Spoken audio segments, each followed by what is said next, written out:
말씀은 이사야서 10장입니다.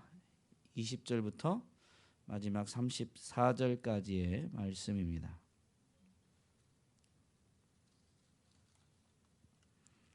우리 한 목소리로 같이 읽겠습니다.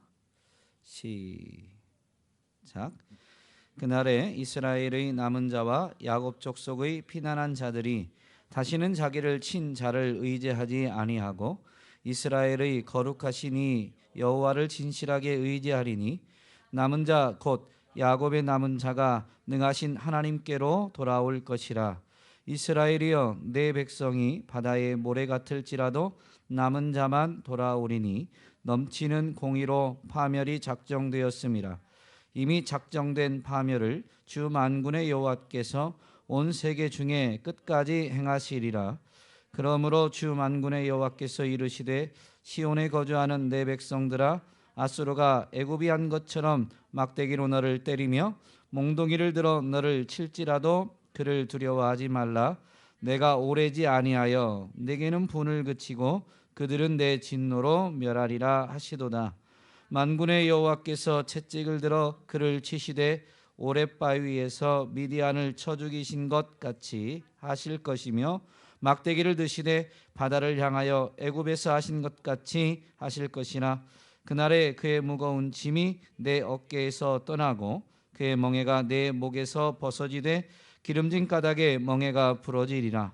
그가 아얏에 이르러 미그론을 지나 믹마스에 그의 장비를 두고 산을 넘어 게바에서 유숙하며 라마는 떨고 사울의 기브아는 도망하도다.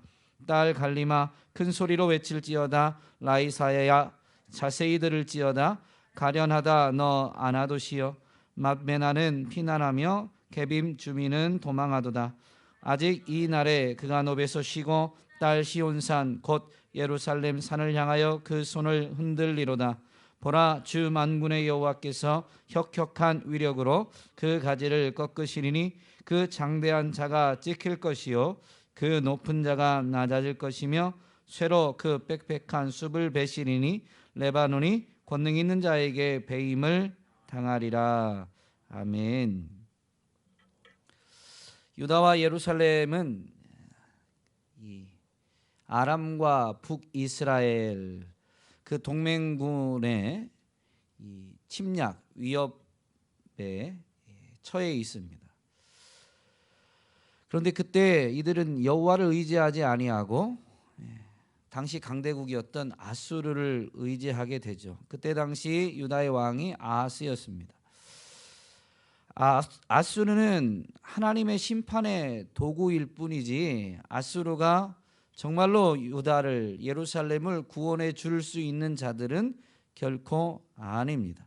하나님은 유다와 예루살렘이 의지하는 자들을 통해서 이제 유다를 심판하시고 또 그들이 의지했던 이 아수르도 심판하시게 되는데 그에 대한 내용이 오늘 본문입니다.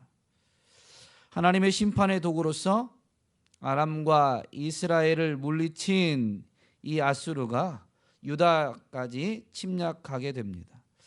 하나님의 심판이 유다 예루살렘에 임하게 된 것이죠. 자신들이 의지했던 아수르의 공격을 받고 위기에 처하게 됩니다. 이 하나님의 심판을 통해서 유다는 이제 전적으로 의지할 이는 하나님밖에 없음을 깨닫게 되며 깨달은 자만, 본문에 있는 표현대로 하면 남은 자들, 그 깨달은 자들만 하나님께로 돌아오게 됩니다.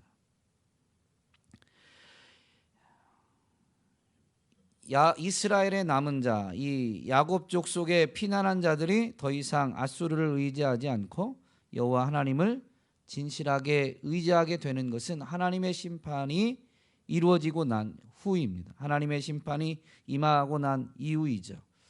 이 우리가 읽은 20절 말씀을 잘 곱씹어 보면 결국 유다와 예루살렘의 심판이 임한 이유는 그들이 여호와를 진실하게 의지하지 않았기 때문임을 알 수가 있습니다. 이 진실하게라는 말은 마음을 다해서 라는 의미와 같은 것이죠. 이전까지는 마음이 아닌 입술로만 여호와를 찾았던 자들입니다. 그들은 종교 행위, 신앙의 행위는 모자라지 않았습니다. 많은 제사와 제물을 분명히 드렸고 마음이 없는 그저 요식 행위로 전락해버린 말로만 하나님을 찾고 하나님을 섬기는 그들의 이 가식적인 신앙의 모습 때문에 하나님은 그들의 제사와 제물을 혐오하셨음을 선지자를 통해서 분명히 나타내셨습니다. 전심으로 하나님을 찾고 하나님을 의지해야 되는데 그러지 못했던 것이죠. 그러나 이제 심판을 통해서 그들이 진실하게 전심으로 여호와를 의지하는 자세로 믿음의 성실함으로 이제 하나님께로 돌아오게 될 것을 말씀해 주고 계십니다. 그렇다면 이 심판의 목적이 어디에 있는지 우리는 분명히 되새겨볼 수 있게 되죠. 유다와 예루살렘의 심판은 하나님의 공의로 인한 것입니다. 택한 백성이라도 돌아오라 돌아오라 해도 돌아오지 않던 그들은 결국 이 공의의 하나님, 그 하나님의 심판을 피하지 못하게 된 것입니다. 이미 여러 번 선지자를 통해서 거듭거듭 심판의 경고만을 듣고도 돌이키길 원하셨지만 끝까지 돌이키지 않아 이제 심판이 결정되어지고 심판이 집행된 것입니다. 실행된 것이죠. 이 실행되어지는 심판은 결코 취소되지 않습니다. 이 심판 때문에 이제 이 예루살렘과 유다의 많은 이들이 죽음을 당하거나 또는 포로로 끌려가게 될 것입니다. 이런 상황 중에서 이제 남은 자들, 즉 신앙을 저버리지 않았거나 저버렸다가도 이 심판을 통해서 돌이킨 자들, 남은 자들은 하나님께로 분명히 돌아오게 될 것을 선지자를 통해서 하나님이 분명히 선포하고 계십니다. 하나님이 이 유다와 예루살렘을 심판하셨다고 해서 하나님이 약속을 잊어버리신 게 아닙니다. 물론 유다와 예루살렘이 먼저 하나님과의 언약을 파기했습니다. 그들이 하나님을 거절한 것입니다. 그래서 이제 하나님이 심판을 결정하시고 이제 심판을 행하셨지만 심판을 행하셨다라고 해서 하나님이 언약을 이제 이스라엘이 유다가 파기했지만 하나님도 파기한 것은 아닌 것이죠. 심판이 곧 하나님이 언약을 저버렸다라는 증거가 결코 아니다라는 것입니다. 특별히 이 심판하는 그들을 향해서 남은 자가 돌아오게 될 말씀을 선포하실 때 22절에서 이스라엘이여 내 백성이 바다의 모래 같을지라도 남은 자만 돌아오리라. 그들이 아무리 많아도 하나님의 심판으로 인해서 남은 자만 돌아오게 될 것을, 남은 자만 구원받게 될 것을 말씀하고 계신데요. 이 앞부분에 있는 바다의 모래 같을지라도 라는 표현은 이 이스라엘을 조성하기 위해서 하나님이 택하신 그 한 사람 바로 아브라함을 부르시고서 하나님이 언약을 맺으실 때 그에게 주신 약속의 말씀, 축복의 말씀입니다. 내 후손을 하늘의 별과 같이 바다의 모래와 같이 번성하게 할 것을 분명히 약속해 주셨죠. 바다의 모래 같은 이 같을지라도 남은 자만 돌아오겠다 할 때 앞부분에 있는 이 하나님이 족장들에게 이스라엘의 선조들에게 약속하셨던 말씀을 지금 기억하고 있음을, 그래서 다 쓸어버리지 않고 남은 자를 하나님이 분명히 보존하시고 그들을 돌이키실 것을 말씀하고 계신 것이죠. 하나님의 심판의 도구로 쓰임받은 아수르를 결국 하나님이 심판하실 것을 말씀하실 때 그들을 두려워하지 말라고 하면서 25절에서 내가 오래지 아니하여 내게는 분을 그치고, 지금 유다와 예루살렘은 하나님의 그 분을 거두실 만한 공로가 하나도 없어요. 하나님이 분을 거두실 만한 자격이 하나도 없어요. 이 앞부분에서 분명히 하나님이 심판하시는 것에 대해서 선포하실 때 그럴지라도 이스라엘 백성이, 유다가, 예루살렘 백성이 그럴지라도 하나님의 진노가 머무르느니라 라고 분명히 선포했습니다. 그들에게는 하나님의 진노, 이 하나님의 분노가 거두어 드릴 만한 공로도 자격도 하나도 없다라는 것이죠. 그런데 하나님이 친히 내가 오래지 아니하여 내게는 분을 그치고, 하나님이 분을 그치시겠다라고 하는데 이것이 바로 하나님이 언약을 기억하고 계신, 그리고 언약 때문에 하나님이 유다와 예루살렘을 긍휼히 여기시고 그 하나님의 긍휼하심 때문에 유다에게 구원의 은혜가 전해지는 것을 분명히 가르쳐주고 있습니다. 하나님은 남은 자들이 비록 아무리 적을지라도 아브라함 한 사람을 통해서 바다의 모래와 같은 큰 민족을 이루셨던 것처럼 남은 자들이 아무리 소수일지라도 얼마든지 큰 민족을 이루실 수 있는, 바다의 모래와 같은 큰 민족을 이루실 수 있는 분이십니다. 하나님이 남은 자들을 통해서 구원의 역사를 이루시고 하나님이 하나님의 구원의 역사를 이루실 때 하나님의 백성은 분명히 바다의 모래와 같이 번성하게 될 것입니다. 아브라함에게 주셨던 약속이 언약에 신실하신 하나님에 의해서 결국은 성취되어질 것이다 라는 것이죠. 오래지 않아서 분을 그치고 심판의 도구로 사용된 앗수르를 도리어 이제 심판하실 것을 말씀하시는데, 그 심판하심은 이스라엘의 역사 가운데에서 이미 하나님이 행하셨던 구원의 행위와 같은 것입니다. 하나님께서 직접 기드온을 택해서 미디안을 오랫바위 위에서 치신 것과 같이, 애굽을 홍해에서 몰살시키신 것과 같이 앗수르를 치시고 이스라엘을 해방시키실 것을 분명히 말씀하시면서 유다와 예루살렘에게는 그러니 오래지 않아 분노를 그치고 앗수르를 이제 하나님이 심판하실 것이니 비록 지금은 앗수르가 너희를 막대기로 때리고 몽둥이로 칠지라도 결코 그를 두려워하지 말라라고 하나님이 친히 말씀하십니다. 지금 하나님의 심판의 도구인 앗수르에 의해서 막대기에 맞는 것처럼 몽둥이로 매질을 당하는 것처럼 지금 이 유다와 예루살렘은 심판 아래에 있습니다. 고통 중에 있습니다. 매맞는 것과 같은 고통 가운데 있지만 그것을 두려워하지 말라라는 것이죠. 왜냐하면 오래지 않아 그 고통이 끝나게 되고, 분명히 하나님이 말씀해 주시는 것처럼 앗수르에 의해서 이 유다와 예루살렘이 당한 무거운 짐, 멍에 그것을 다 벗어버리게 될 것이기 때문인 것이죠. 찬송 가사에 이 믿음의 사람들이 이 땅에서 당하는 고난은 잠시임을 분명히 가르쳐 주죠. 우리가 이 땅에서 사는 삶은 잠시뿐입니다. 영혼의 관점에서 보면 매우 짧은 시간이죠.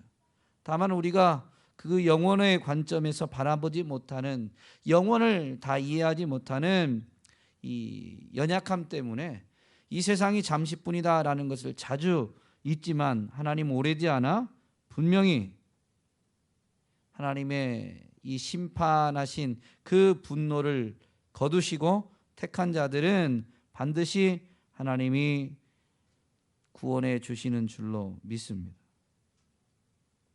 앗수르부터의 해방을 약속하신 하나님은 유다와 예루살렘을 심판하는 도구로 쓰임받는 그 앗수르가 예루살렘으로 어떻게 침략해 들어오는지, 그 침략자들의 공격 루트를 자세히 기록하면서 그들이 이제 예루살렘 맞은편까지 와서 예루살렘 산을 향하여 손을 흔들게 될 것을 말씀하고 계십니다.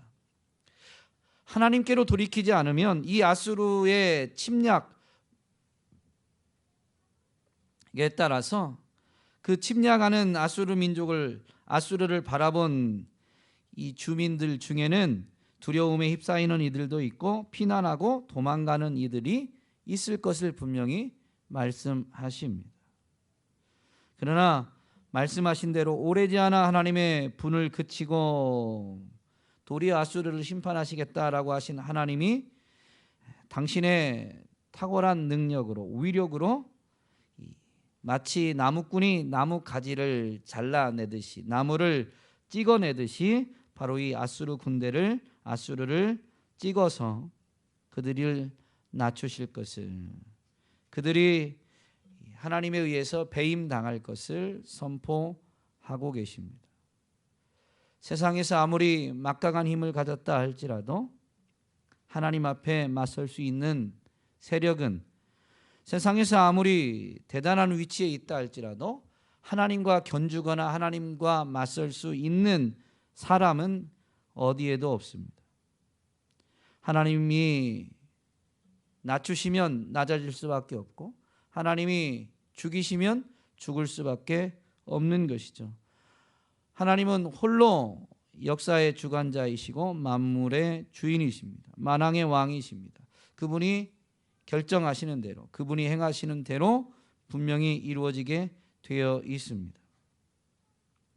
오늘 이 하나님의 심판으로 인해서 분명히 여호와를 진실하게 의지하는 자들, 남은 자들이 있음을 우리에게 가르쳐 주는데, 오늘 우리도 하나님의 심판이 펼쳐지는 이 세상 가운데 있습니다. 구원받았음에도 불구하고, 택함 받았음에도 불구하고 우리의 어리석음이나 우리의 교만함 때문에 우리는 하나님의 심판을 받을 수도 있죠. 그러나 그 하나님의 심판하심은 영원한 형벌이 아닌 이 택한 자들을 향해서는 분명히 심판의 목적을 갖고 행하시는 일들임을 우리는 분명히 잊지 말아야 됩니다.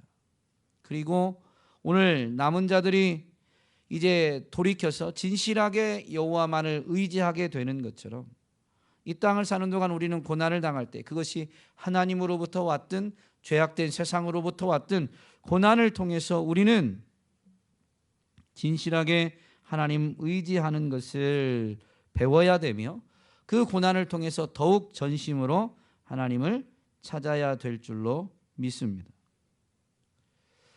역사의 진정한 주인이신 하나님만을 두려워하는 것은 지혜입니다.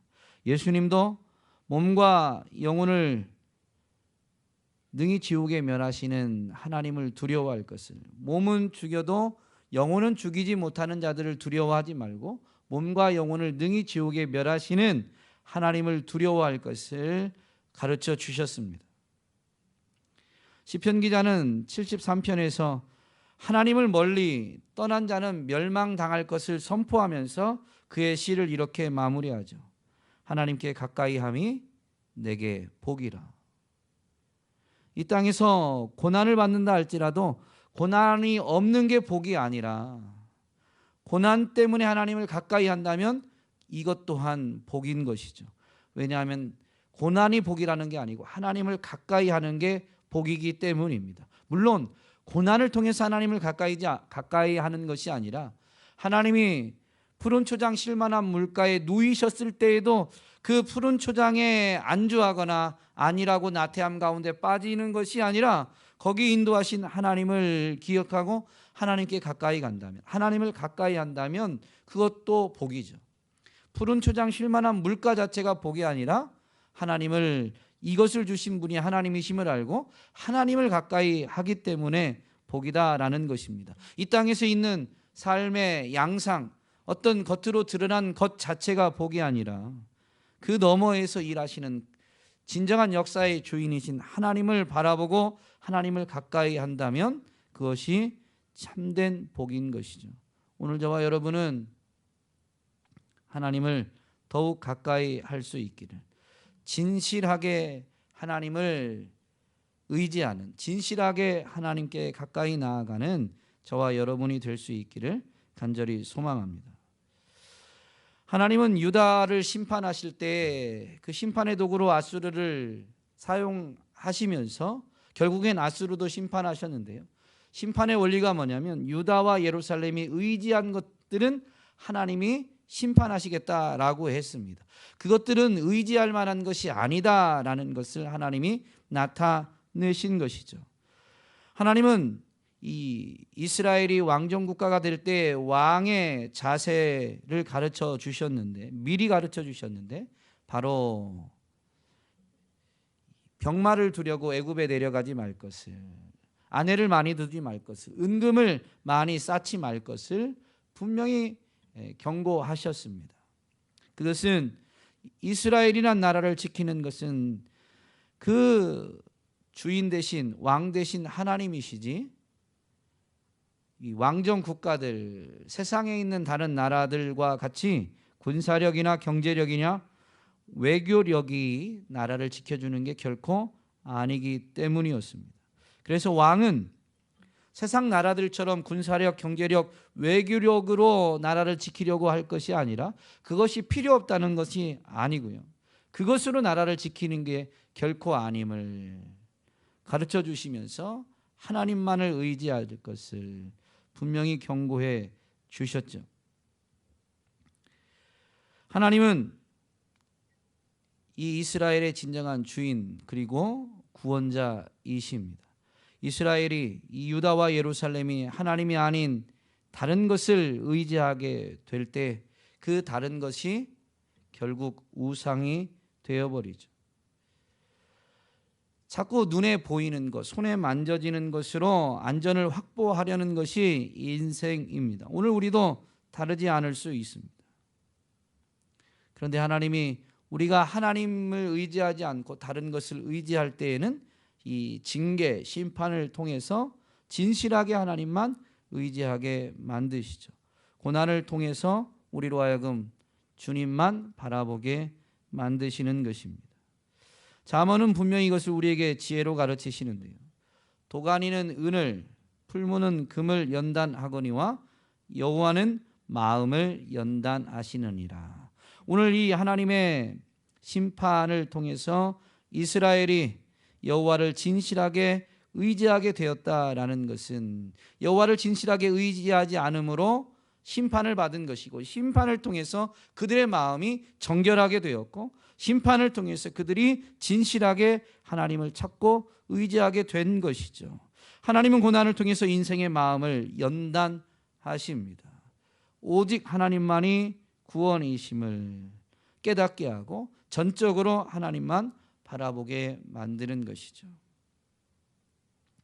시편 기자는 고난당한 것이 내게 유익이다라고 하면서 그 고난으로 말미암아 내가 주의 율례들을 배우게 되었습니다라고 고백했습니다. 고난을 통해서 주의 율례를 배웠다라고 했는데, 주의 율례, 주의 말씀을 요약하면 두 가지잖아요. 크게 두 가지. 하나는 마음과 힘을 다하여 하나님을 사랑하는 것입니다. 오늘 본문에 있는 표현대로 하면 진실하게 여호와를 의지하는 것이죠. 그걸 어떻게 배웠다고요? 고난으로 말미암아, 고난을 통해서 내 힘으로 해결할 수 없는 일을 만난 것이 고난이죠. 그래서 인생이 하나님만을 의지하게 되는 것, 하나님만이 구원이시고 하나님이 진정한 나의 주인이시고 나의 구원자이시고 나의 요새 나의 보호자가 되심을 이 고난을 통해서 분명히 깨닫게 됨과 동시에 그 하나님만 전적으로 의지하게 되는, 신약적 표현대로 하면 그 하나님만 마음을 다하고 힘을 다해서 사랑하게 되는 것이죠. 이것이 고난을 통해서 배우게 되는 것이다. 하나님이 고난을 통해서 우리의 마음을 이렇게 연단하신다라는 것이죠. 코로나로 많이 혼란스럽고 어지러운, 많이 불편하고 조금 더 나아가 불안하고 어려운 이때는 바로 우리가 전심으로 누구를 의지해야 되는지를 배워야 될 때입니다. 그리고 말씀을 통해서 분명히 우리가 마음과 힘을 다하여 하나님만을 찾고 의지해야 됨을 배웠으니 정말로 그렇게 행해야 되는 것이죠. 역대하 16장 9장에서 보면 여호와의 눈은 온 땅을 두루 감찰하사 전심으로 자기를 찾는 자들을 찾고 계심을, 그리고 전심으로 자기를 찾는 자들을 당신의 능력으로 도우심을 분명히 가르쳐 주십니다. 하나님이 심판을 통해서 우리로 하여금 진실하게 하나님을 의지하도록 만드실 뿐만 아니라 우리가 정말로 진실하게 하나님을 의지하면, 전심으로 하나님을 찾으면 하나님은 우리의 중심을 낱낱이 살피시다가 우리의 마음 자세가 믿음의 신실함, 믿음의 성실함을 갖추어 나오게 되면 하나님이 당신의 능력으로 도와주십니다. 하나님의 능력, 하나님의 도우심이 오늘 우리에게 구원의 역사로 나타나게 되는 것이죠.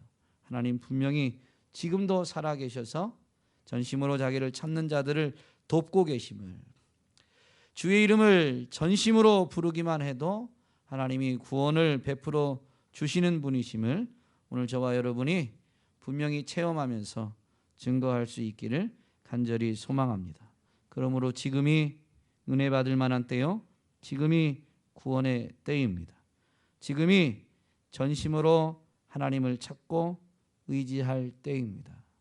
하나님을 찾고 하나님을 의지하는 우리의 신앙의 행위는 기도입니다. 하나님을 찾고 하나님을 의지하는 것은 마음의 자세이지만 그 마음의 자세가 행위로 표현된 신앙의 행위는 기도입니다. 그런데 오히려 더 기도하기 어렵다라고 말하고 기도하지 않는 것 같아서 마음이 좀 답답하고 무겁습니다. 오늘 금요 기도에 나오신 여러분, 물론 제가 예배당에서만 확인하기 때문에, 저도 육신을 가진 사람에 불과하기 때문에 제 눈으로 본 것으로 이런 생각을 판단을 하게 되죠. 그것이 전부가 아니다라고 되새기긴 하지만 그럼에도 불구하고 제가 본 것으로 판단되어지기에 마음이 무거운 건 사실입니다. 그런데 어쨌든 이 예배당에 나오는 모습만을 놓고 본다면 지금이 정말 전심으로 하나님을 찾고 의지해야 될 때인데 도리어 환경을 인하여서 기도를 더 하지 못하는 우리들의 모습을 돌아보게 됩니다. 금요 기도에 나오신 여러분이 지난주에도 기도 제목으로 던질 때 말씀드리긴 했는데, 우리 세종온육교회 나아가서 이 나라의 민족에 있는 주님의 교회들의 기도의 불길이 회복되는 데 있어서 이 불씨가 되어 주시기를, 기도의 불이 활활 다시 타오르는 놀라운 회복의 역사 가운데 여러분들이 기도의 불쏘시개가 되어 주시기를 간절히 권면드립니다. 우리 교회가 정말로 지금 전심으로 하나님을 찾고 의지함으로 하나님의 구원의 역사를 감당해내는, 하나님 앞에 쓰임받는 교회가 될 줄로 믿습니다. 우리 같이 찬